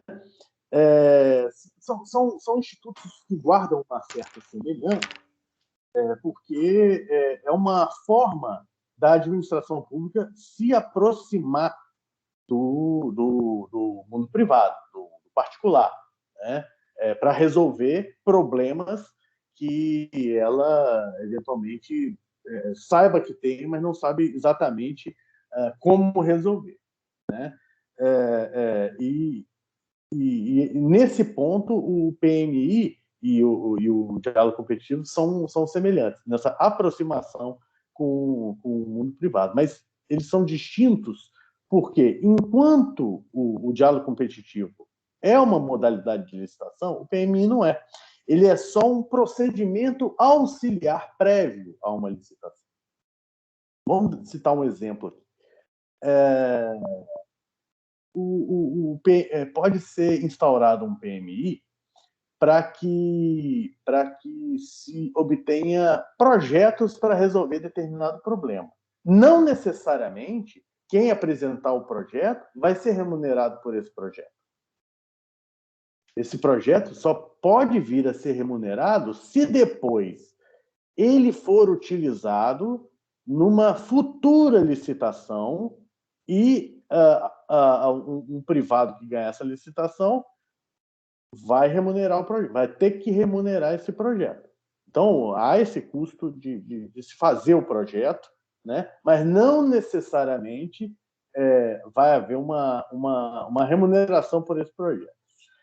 Essa é a diferença do fato de ser modalidade ou não, porque no diálogo competitivo, o fato de acontecer a licitação é quase 100% certo. Quando há o cadastramento dos interessados, quando as pessoas se habilitam, fazem parte do diálogo competitivo, que vai ter uma licitação na sequência, é quase 100% certo. Já no PMI, não. Então, essa seria a diferença gritante, né, e contundente em relação a esses institutos que estão presentes na lei aí, que tem tudo a ver com o setor de inovação e tecnologia, né? E o PMI poderá ser restrito a startups, vejam aí, assim considerados, e aí tem a importância de se definir, né, o que são startups. Né? Então, pode vir a ter PMIs só para startups, e aí vai ter essa limitação aí, de startups dentro da definição que aí consta. Né? Outra coisa que é importante, que foi trazida pela nova lei de licitações, que tem a ver com contratação pública. A questão da integridade, a questão da governança, a questão do combate à corrupção, das empresas, das pessoas jurídicas, tem mecanismos de compliance. Eu não gosto muito de anglicismo, não, mas é a palavra da moda, compliance, né? Governança, integridade. Né? Então, essa lei federal, a nova lei de licitações, ela traz como obrigatória nas contratações de grande vulto, e aí ela define grande vulto em 200 milhões de reais, ou seja, uma quantidade muito pequena de licitações. 200 milhões de reais, nas licitações de grande vulto, de 200 milhões de reais, os licitantes têm que ter programa de integridade ou então têm que se comprometer a entregar um programa de integridade 6 meses após a contratação decorrente dessa licitação. E o fato de ter programa de integridade também é um critério para desempate. Então, é um benefício hoje em dia a empresa já se apresentar como tendo um programa de integridade. Mas essa questão é que não é só essa lei, a lei federal que prevê a questão da cultura de integridade, programa de integridade. Diversas legislações estaduais já prevêem a necessidade de programa de integridade para haver a contratação. Pernambuco, Rio de Janeiro, Distrito Federal, inclusive a legislação do Espírito Santo nem estipula valor, diz que tem que ter o programa de integridade. Então, assim, não é bem uma novidade que ela traz, porque a contratação com os entes federados, estados e Distrito Federal, muitos deles já cobravam a necessidade de ter um programa de integridade. Então, basicamente, era isso, esse cenário jurídico que eu queria trazer para vocês. Assim, essa lei tem recebido muitas críticas, né? No sentido de que ela não mudou muito, a coisa continua engessada, burocrática. Bem, o tempo é que vai dizer. A gente viu aqui na conversa com ele, foi o deputado que falou que não era uma palestra, ele falou que era um bate-papo. a gente viu aqui na fala dele que a coisa é disruptiva mesmo, e que a gente ainda não tem resposta para tudo. A gente está andando, vendo as coisas mudar e vendo o que está acontecendo. Então, a gente tem que observar com muita atenção se essa lei vai gerar desburocratização ou se vai acontecer isso de continuar sendo algo muito moroso, a contratação pública ser algo muito moroso e tal. Como que vai acontecer, de fato, o diálogo competitivo? E isso aí vai exigir tanto do gestor, tanto do administrador público, quanto de quem trabalha com isso, né? Sugerir ideias, inovar. Então, ela já está criando um ambiente de inovação, na minha percepção, essa lei. Então, toda mudança gera um benefício, né? No curto prazo. Então, ela já criou uma mentalidade de inovação, de como que a gente vai utilizar esses instrumentos legais para atender finalidade pública, né? Mas a primeira coisa que precisa ser feita, talvez, é a educação nos próprios gestores públicos, né? Vou contar uma experiência particular que eu tive segunda-feira. Eu fui no posto de saúde, eu sou diabético tipo 1 e furo meu dedo 5 vezes por dia. E eu pego fita no posto de saúde aqui perto da minha casa. Por uma infelicidade, eu esqueci o papel, uma receita para apresentar, como se a diabetes fosse curável, né? Eu tenho que levar uma receita toda vez que eu vou lá. Esqueci o papel em casa. Aí o servidor público olhou para mim e falou: não, você vai ter que arrumar uma receita. Aí eu tive que me cadastrar na espera, ser atendida por uma enfermeira, para um pré-atendimento da enfermaria, verificação de pressão, verificação de glicemia. Depois fui atendimento, ou seja, 45 minutos para pegar a tal da fitinha para fazer meus exames diários. Gente, cadê esses servidores públicos que estão ali? Gente, a gente precisa melhorar isso. A gente precisa melhorar esse serviço. Claro que tem corporativismo, claro que tem um monte de coisa que todo o ser humano tem as suas instintos de sobrevivência, claro. Mas esse é o tipo da coisa que demandam inovação. Ou seja, um cidadão ficou lá, não é porque pode acontecer com qualquer um. O cidadão foi dentro de um posto de saúde, sujeito a ter contato com bactérias, vírus, enfim, alguma moléstia ali dentro de um posto de saúde, por conta de um papel. Então, assim, espero que essa lei traga esse ambiente, né, disruptivo, de inovação, e que a gente supere aí esse tipo de burocracia que não tem finalidade alguma do ponto de vista do cidadão enquanto demandante do serviço público. Eu agradeço aí a atenção de todos, fico aberto aí a pergunta. Opa, vamos lá. Vamos ver quem quiser fazer uma pergunta, mesmo procedimento, pode fazer pelo chat, tá? Ou então levantar a mãozinha aqui e fazer a pergunta direto. Daniel, qual é que é o nome do nosso convidado aí? É Vinícius? Vitor Ataíde. Vitor, boa noite. Quem fala é João Alberto, aqui da Teralab. Eu acho que o Vitor saiu aqui. Ele saiu, agora voltou. E aí, Vitor? Foi mal, gente. Eu fui interromper. Olha o analfabete aí. Eu fui interromper a apresentação, eu cliquei para sair. Desculpa aí. Ô, Vitor, eu estava começando a fazer uma pergunta aqui para você, que é o seguinte: pelo que eu pude perceber da sua apresentação, assim, eu trabalhei no passado muito com a 8666, hoje em dia, graças a Deus, eu não estou tanto na área de governo assim, mas, assim, pelo que me parece, porque a 8666, como você bem falou, num determinado momento começou a direcionar todos os gestores para pregão, né? E me parece que essa nova lei, ela meio que reabilita um pouco a questão da técnica e preço, né? Tá mudo, Vitor. Exatamente. É uma tendência dessa nova lei. Ela estimula a técnica e preço, né? Eu não sei se tem uma medição disso pelos governos e tal, o nível de rescisões que precisou fazer em contratações através de pregão, por conta de não atendimento de interesse público, por conta do contratado eventualmente não conseguir cumprir o objeto contratual. Mas eu acredito que não seja um número desprezível, não. Muitas vezes, pessoas que têm a menor capacidade são contratadas. Eu fiz um trabalho, antes de ser empresário de tecnologia, eu trabalhava com consultoria.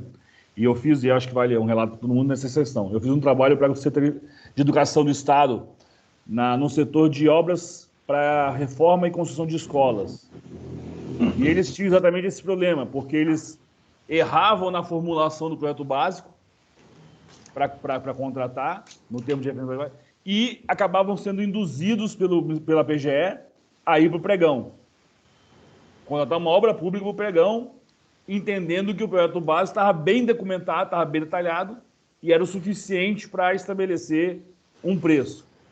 E aí, o que eles mais tinham eram escolas paradas, obras de escola parada. E eles queriam fazer um trabalho de gestão de projetos para reformular o processo de construção do projeto básico. Mas eu ainda tenho um pouco de experiência em setor público, em contratação. Eu acho que hoje a taxa aí está em 95%, se eu puder chutar, de projetos que são contratados, projetos de serviço que não são serviços comuns, que não são commodities, mas que são contratados por pregão. E isso cria uma armadilha para os dois lados, né? São enormes, porque o setor público não vai levar o que quer e a empresa não vai conseguir entregar o que se comprometeu a entregar. Ninguém ganha. Perde ganho. Emílio, mas na nossa área eu acho que tem até um outro componente que talvez seja até pior, que é o fato do pregão nivelar por baixo, entendeu? Ou seja, às vezes você tem a condição de oferecer a mesma coisa que aquele cara de preço mais baixo tem, mas a tua técnica ela é, assim, 50% melhor que a dele. O teu preço seria 10% um pouco maior. Sim. Seria um grande negócio para o Estado e ele estaria sempre atualizado. Mas no pregão isso se perde. E os profissionais de pregão, né, João? Vocês têm os profissionais de pregão. Você tem os coelhos. Você tem os coelhos que entram para vender vaga. Tem uma série de armadilhas que foram criadas por esse modelo que prostituiu o processo de compras. É verdade. De coisas. Então, sim, já vi coisas absurdas de um serviço de fábrica de software de uma grande empresa sendo contratada e uma escola de informática do Nordeste, de Alagoas, entrar e botar o meu preço e ganhar. E aí depois vender a vaga dela para segundo lugar. O que é vender? Eu saio do pregão, me paga tanto que eu saio do pregão. Quem ganha com isso? Então, assim, eu espero realmente que a nova legislação tenha condições de induzir o gestor a um outro caminho. Temos um cenário também que não é muito que estimula esse tipo de conduta do administrador. Primeiro, o TCU muitas vezes ele ignora formalismos e isso até por um lado pode até ser bom, mas ele não entra nessa bola dividida se devia ser técnica e preço, só se for muito evidente, tá? E aí ele por conta de economia ao erário, ele vai sempre, vai na maioria dos casos incentivar que seja pregão mesmo. Isso aí. Aí você tem o outro lado da moeda. Você tem às vezes um concorrente que participou da licitação e não foi contratado, que ficou meio chateado porque não foi contratado, faz uma denúncia, uma representação num órgão de controle externo, no Ministério Público, dizendo que devia ser técnica e preço, e aí o empresário responde judicialmente, junto com a administração pública, porque a administração pública não escolheu que culpa eu tenho se a administração pública escolheu o critério de julgamento menor preço e não técnico e preço. Então, você cria um cenário de insegurança jurídica, né? Que é tudo que a gente quer afastar quando se trata de contratação pública, enfim, qualquer relação. Você entende que o cenário é positivo? Assim, a proposta da lei traz cenário positivo. Tem que avaliar a aplicabilidade dela, mas Análise O artigo tá lá no artigo 36, 37, por ali. Quem tiver curiosidade depois de dar uma lida, tá lá 36.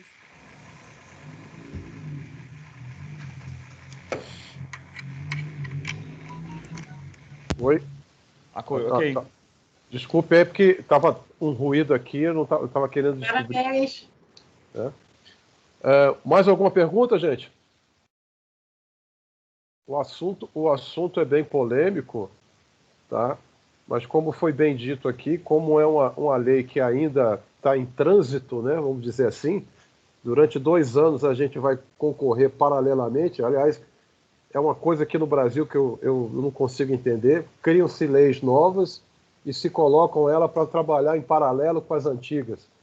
A proposta de renovação, né, da modificação tributária no Brasil, está previsto isso, que durante, dependendo do projeto que vai ser aprovado, né, se é do Congresso ou da Câmara ou do Senado, né, pode ir de 5 a 10 anos de período de transição, quer dizer, uma coisa maluca. Você, na empresa, 2 regimes tributários concorrendo ao mesmo tempo, quer dizer, em vez de facilitar, vai piorar, porque vai aumentar os custos de todo mundo. Tá? Conhecendo o Brasil como a gente conhece, você vai ser multado por qualquer um dos dois, né? Só mais uma dúvida, Daniel. Deixa eu tirar mais uma dúvida com o doutor Vitor. Doutor Vitor, você falou do diálogo competitivo. Ele só serve para uma solução que não existe? Ou para serviços tradicionais ele pode ser eventualmente usado também? Pode também ser eventualmente usado. Um serviço de desenvolvimento de software padrão, um software de gestão que uma prefeitura queira contratar, ela pode optar pelo diálogo competitivo? Sim, porque às vezes um modelo não atende 100%, né? Então ela junta todo mundo que tem mais ou menos o mesmo perfil para dali atender o interesse público de uma forma mais geral. Perfeito. Muito bom. Bom, então vamos então agradecer ao Dr. Vitor Ataíde pela participação dele, tá? Obrigado, Vitor, por ter aceitado o convite, tá? Fica tranquilo que você vai receber o seu vinho em casa, você vai poder degustar o seu vinho, ok? E então a gente vai partir agora para a nossa última etapa do nosso Vinho com TI, onde nós vamos falar sobre a parceria da O Alessandro acho que quer falar, Daniel. Oi, o Alessandro? O Alessandro, levantou a mão. Não apareceu para mim, não. Ele levantou a mão assim. Levantou a mão mesmo, desculpe. Quer falar, Alessandro? Levantou a mão analogicamente. Fala, Alessandro, diga aí. Boa noite aí, pessoal. Peraí, tá um barulho aqui, né? Boa noite. Parabéns aí, Vitor. Muito bom o tema aí. Todo mundo sabe da sua capacidade aí, já conhecemos aí do Cindy Rochas, você. Muito bom aí tê-lo aí somando aí com o pessoal do TI, né? A gente está aqui já uma caminhadazinha bacana. Bom ver o Franco aí também, todo mundo. Essa lei bastante vem somar com a gente aí no sentido de caminhando, mas a gente espera que fique mais próximo de ter coisas mais fáceis para empresas, principalmente de TI, terem acesso a essas coisas de governo que às vezes só vem para as grandes empresas, né? Coisa que tem que se facilitar, senão como que uma empresa de menor porte ou mesmo de uma startup entra em uma concorrência quase que desleal, né? É difícil você chegar e colocar algo e conseguir passar. E pelo evento, gente, participei virtualmente, acho que é o primeiro. Eu fui em alguns físicos e parabéns, muito bom formato. Gostei bastante e agradeço aí pela convite e a participação também. Obrigadão. Valeu, Alessandro. Daniel, eu tenho uma última pergunta para o doutor Vitor, se ele puder. Não sei como é que está o tempo dele aí. Não, pode ir. A minha dúvida é a seguinte, principalmente na área pública, o Franco acho até que já teve algumas experiências em relação a isso, existem alguns locais que, digamos assim, alguns gestores que preferem escolher quem serão os licitantes quando ele joga alguma coisa no mercado, ou seja, ele quer nivelar por cima, ou seja, ele coloca lá meia dúzia de certificados ISO, que às vezes uma empresa de menor porte que tem uma boa solução também não consegue atender, e com isso ele fica navegando só num mar de grandes empresas de software que ele acha que ali não vai ter problema. Essa lei arranha alguma coisa nisso ou continua podendo o gestor colocar as barreiras que ele quiser?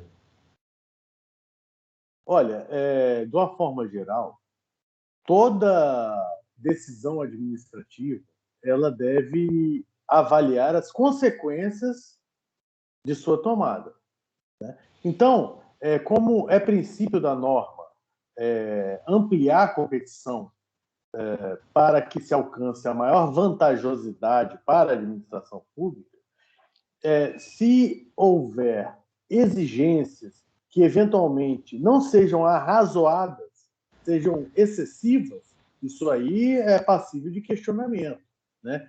E a lei, o direito, ele protege essa parte de restrição competitiva e etc. E, se eu não me engano, eu posso estar falhando na memória, mas a lei é bem objetiva em relação a isso. Restrições desarrazoadas, se eu não me engano, a lei fala.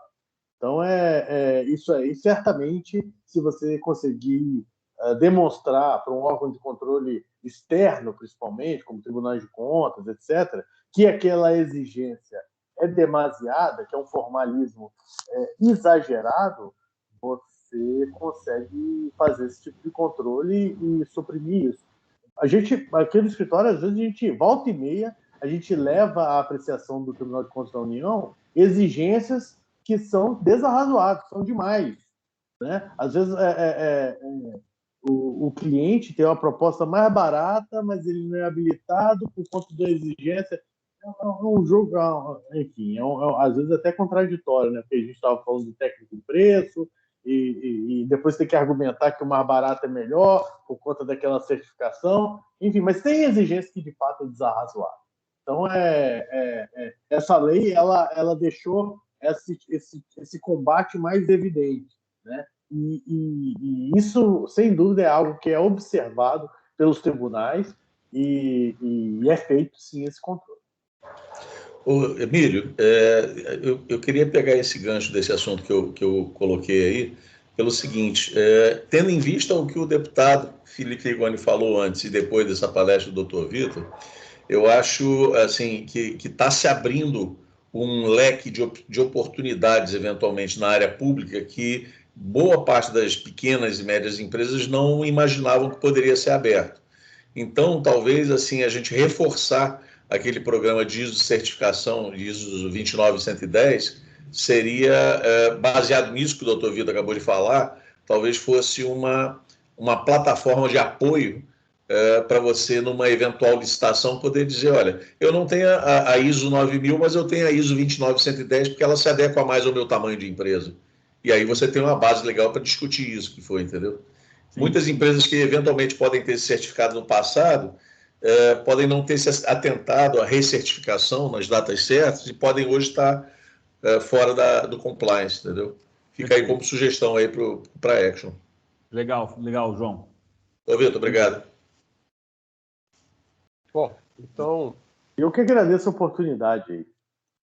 Eu fico muito confortável em agradecer a participação do Vitor. A gente já vem de longo tempo de amizade, né, Vitor? Desde a época da Rochaz da vida, né? Então, a competência do escritório deles é excelente, é reconhecida nacionalmente. Então, a gente sempre que tem um assunto focado juridicamente, a gente sempre lembra do escritório deles, faz o convite e eles prontamente aceitam. Tá? Então, obrigado mais uma vez, Vitor. E você sempre que quiser participar com a gente aqui, você já está automaticamente convidado. Tá bom? Eu agradeço a oportunidade e estou à disposição para tratar desses assuntos e, eventualmente, não sei se o setor de inovação... eu não sei, não. Mas eu sei que tem muita interlocução com meio ambiente, que é a minha área de predileção, né? Direito ambiental, direito da mineração, que são capítulos do direito público, né? De uma forma geral. Tem muita interlocução, né? A contratação tem que ser sustentável, então para uma concessão, então o advogado precisa ter domínio de licenciamento ambiental, de licitação, as rodadas de licitação de áreas de direito minerário, então o advogado precisa saber de direito minerário, precisa saber de... Então é a minha área de predileção, tudo que tiver interlocução com esses assuntos eu estou à disposição. Obrigado. Então, Emílio, seria legal se a gente pudesse disponibilizar depois essa apresentação do Dr. Vitor. Fica tranquilo, que a apresentação do Vitor vai ser postada depois lá no site da Action, tá? Fica tranquilo. Tá? O Vitor, depois, a Ilma vai entrar em contato com você para poder você passar a apresentação para a gente, tá bom? Bom, gente, então vamos para a nossa última fase. O Rubens está ansioso aí para falar com a gente sobre essa parceria, tá? Então, vamos convidar o Rubens, que é diretor de Tecnologia e Desenvolvimento, tá? da Zaruc Tecnologia. Ele é bacharel em Administração com ênfase em Análise de Sistemas, empreendedor e fundador, inventor com depósito de patente de um dispositivo chamado TADIE, que é um sistema de comunicação sem fio, e exerce o cargo de diretor de inovação na ASIS. Então, Rubens, palavra com você. Você que manda daqui para frente, meu amigo. Obrigado, boa noite a todos.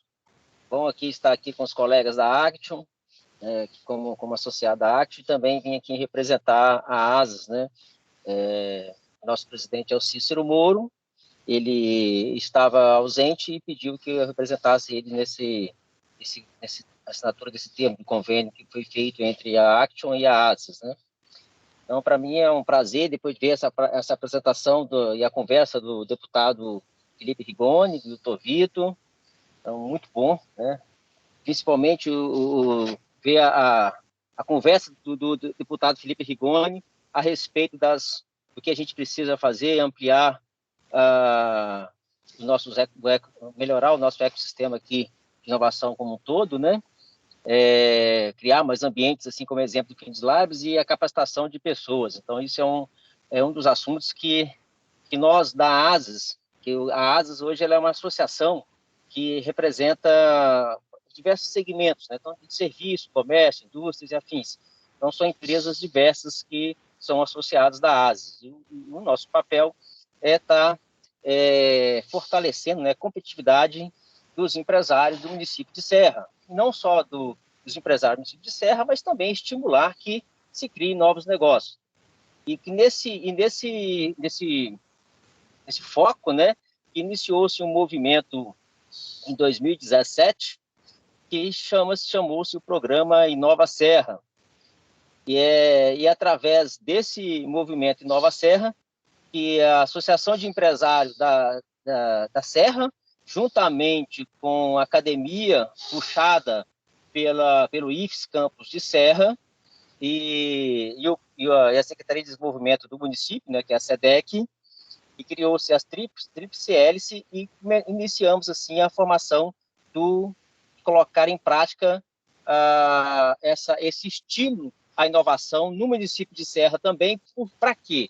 É um movimento que a gente já vem acompanhando há muito tempo, e está aqui em debate. A Actio tem feito um excelente trabalho aí, e agora eu sou exemplo de um dele, porque eu posso citar que eu estou sendo capacitado, né, para a participação de fundo de investimento, Emília. Então, é muito bom, muito gratificante. Então, é através dessas boas práticas que eu começo, né, a dizer a importância dessa parceria da Actio com a ASIS, porque a ASIS ela quer apenas fortalecer, juntamente com todos os nossos da Grande Vitória, esse ecossistema capixaba. Então, ninguém quer ser protagonista de nada, a gente quer ajudar, fortalecer, para criar, né, para ter esses resultados, né, que estão se citando, que a gente cita, né, que é principalmente criar pessoas capacitadas, ampliar os habitats de inovação. Então, ou seja, nós também temos que... Cariacica foi citado, Serra, com o Polo de Nova Serra, que vem se trabalhando em 2019, né? Então, foi decretado o perímetro, e para que a Lei de Inovação de Serra, que iniciou-se lá em 2014, pudesse a entrar em vigor, né? Então, hoje, nós temos na Serra esse polo de inovação chamado Polo Nova Serra, que está respaldado por essa lei de inovação, que foi apresentado aqui no Vinho de TI Digital pelo Chico Rabchan, Francisco Rabchan, né, que é o coordenador pelo IFES dessa tríplice do Polo Nova Serra. Então, já foi apresentado aqui no Vinho com TI. E a parceria aqui com a Action, esse polo nasceu, ou seja, também, né, ele nasceu assim, ele vem sendo trabalhado estrategicamente por uma prática que saiu aqui da Action. Então, a reformulação do Sindinfo para a Action, por eu estar participando nele, eu conheci a Maria Augusta no lançamento da Action. Então, a Maria Augusta foi uma que nós puxamos lá para a Serra e puxou para nós junto com uma outra, né, consultora de Santa Catarina, e trabalhamos isso em 2020, o planejamento estratégico. Então, nós temos hoje um planejamento estratégico para ser executado, para colocar em prática as ações que possam impulsionar o município de Serra a compor esse ecossistema capixaba juntamente com a Grande Vitória. Então, tem muitas tarefas para ser feitas. E, principalmente, uma delas que é também reformular esse novo marco legal de inovação no município de Serra, que é a Lei de Inovação, né? Então, essa é uma das nossas tarefas também para esse que começa agora esse ano, né? E vamos aí tocar junto com essa administração que lá hoje está. E a Action vem para somar com a gente, né, a conhecer esse planejamento estratégico, Emílio. Então, vamos apresentar para vocês também esse planejamento estratégico, né, mais detalhado, para que vocês possam estar nos ajudando, né, e talvez somando com a ASAS para que a gente leve para o município, né, trazemos, eu vou falando leve porque eu estou embaixo do Bondu, gente, eu estou ausente, mas para que a gente leve para a Serra, traga para a Serra, né, ações que possam somar ao que está sendo feito na Grande Vitória e no estado como um todo. Então, a gente está aí à disposição também, né, e agradecendo a vocês por ter aceitado aqui, como ASAS, como o Cícero, agradecendo esse desafio juntamente conosco para tocar aí, né, a inovação em Serra. Muito bom. Muito bom. Emílio, a palavra do presidente da Action. Rubens, você sabe da nossa vontade de fazer essas conexões, né? Como a gente tem trabalhado. Para a gente é uma alegria muito grande essa aproximação, essa parceria que a gente formalizou. Tem tudo a ver com o trabalho que a gente vem construindo nos últimos anos, realmente de somar, de construir pontes, de construir esses elos para a gente tornar esse nosso ecossistema cada vez mais forte, sem protagonismo, sem vaidades, só somando. Quem puder ajudar, que venha para o barco. Tem espaço para todo mundo, tem muito trabalho para ser feito, né? A gente tem feito aí algumas ações em conjunto com vários outros entes públicos e privados do Estado para poder construir soluções para os nossos desafios. E essa parceria com a ASAS, que vem aumentar a aproximação também com o Nova Serra, né? A gente já fez a apresentação junto no evento retrasado do Vinho com TI, mas a nossa parceria com a ASAS meio que estabelece uma conexão permanente nossa com o Nova Serra, através da ASAS, através da atuação do Rubens, que vem sendo essa ponte com a gente. Então, a gente está muito feliz com as oportunidades que a gente pode desenvolver juntos. E o convite já está aceito. Vamos trabalhar essa agenda aí para a gente conhecer em detalhes o plano estratégico e ver como é que a gente insere nossa capacidade de ação, capacidade de articulação nas demandas que vocês possuem. Vamos construir isso junto. É o nosso propósito. Estamos, sem dúvida, conectados aí em fazer isso juntos. Beleza. Bom, só para comunicar a todos, esse termo já foi assinado, tá? Então, apenas a gente está apresentando para o público a confirmação dessa parceria, que a gente acredita que vai surgir muitos frutos daí para frente. Então, Rubens, obrigado pela tua participação, e você vai receber o teu vinho, tá? Fica tranquilo que você vai receber seu vinho, tá bom? Não fui sorteado, mas ganhei. Opa! Você vai ganhar seu vinho. Como a garrafa era para o Cícero, como ele não veio, a garrafa vai para você. Sinto muito em dar essa notícia para ele. Agradeço. Boa viagem de retorno para você. Obrigado. Obrigado, gente. Vamos liberar ele aí, que ele precisa pegar a estrada. Gente, a gente está caminhando para o final. Eu quero só pedir o seguinte, por favor, os associados da Action, que não sejam diretores, que não foram sorteados, levantem a mãozinha eletronicamente aí para mim, por favor. João, o que mais? Só vi o João levantar a mão até agora. João. A Elisa. Elisa. Ele nem fala meu nome, viu? Não, calma, que não tinha aparecido para mim, Elisa. Calma. Por enquanto, só o João e a Elisa.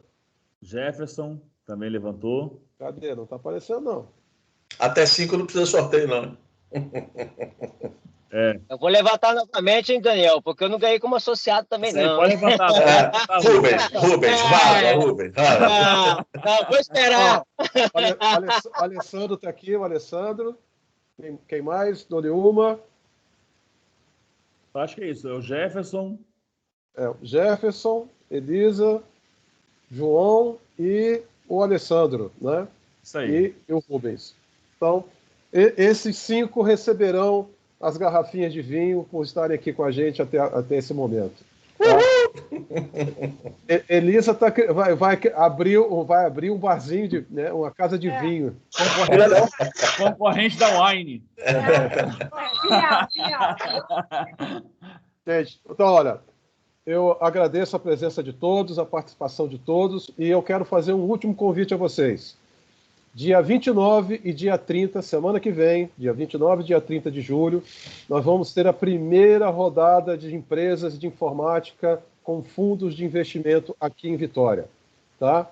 Então, é muito importante, vai ser um evento aberto ao público, vocês vão poder assistir pelo YouTube. Tá? Vai ser um evento híbrido, ou seja, os fundos vão estar remotamente e as empresas capixabas que farão seus pitches vão estar presencialmente lá no auditório da FINDES. Infelizmente, como a gente ainda está vivendo esse momento de transição, não pode ser um evento aberto ao público presencialmente, mas todos aqueles que quiserem assistir vão poder assistir pelo YouTube. Tá? Então eu estou convidando a todos que participem, vai ser muito importante, vai ser um evento para nós no Estado, vai ser um marco para nós na área de tecnologia e de inovação, a gente conseguir fazer uma primeira rodada com as nossas empresas em solo capixaba. Tá? Então isso é muito importante, é um marco para a gente, eu conto com todo mundo participando, dando força. Hoje aqui nós temos algumas empresas que estarão, né, se apresentando aqui, não vou dizer quem são, vou deixar elas aqui no anonimato, não vou dar spoiler, que o presidente já deu muito spoiler hoje, não vou dar o spoiler, mas nós temos presente aqui hoje no evento algumas empresas que vão se apresentar. Desejo a elas muita sorte, sucesso nessa apresentação. Tá? Tem alguém que queria falar alguma coisa aqui? Sim, a nossa secretária executiva pediu para o Jefferson. Cadê o Jefferson?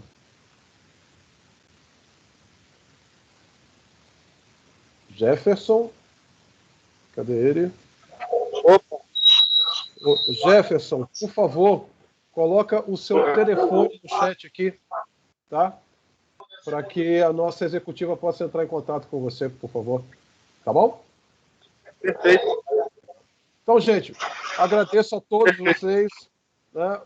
O próximo Vinho com TI vai acontecer no mês de setembro. Então, em data próxima, a gente vai comunicar a vocês qual vai ser o tema, mas a gente vai procurar fazer temas mais importantes ainda, para que a gente sempre tenha a participação de vocês aqui no Vinho com TI. Então, quem sabe presencial, né, Daniel? Quem sabe? Quem sabe? Né? Vai ter que mostrar que está vacinado. Carteirinha, passaporte de vacina. Okay? Então, gente, muito obrigado a vocês.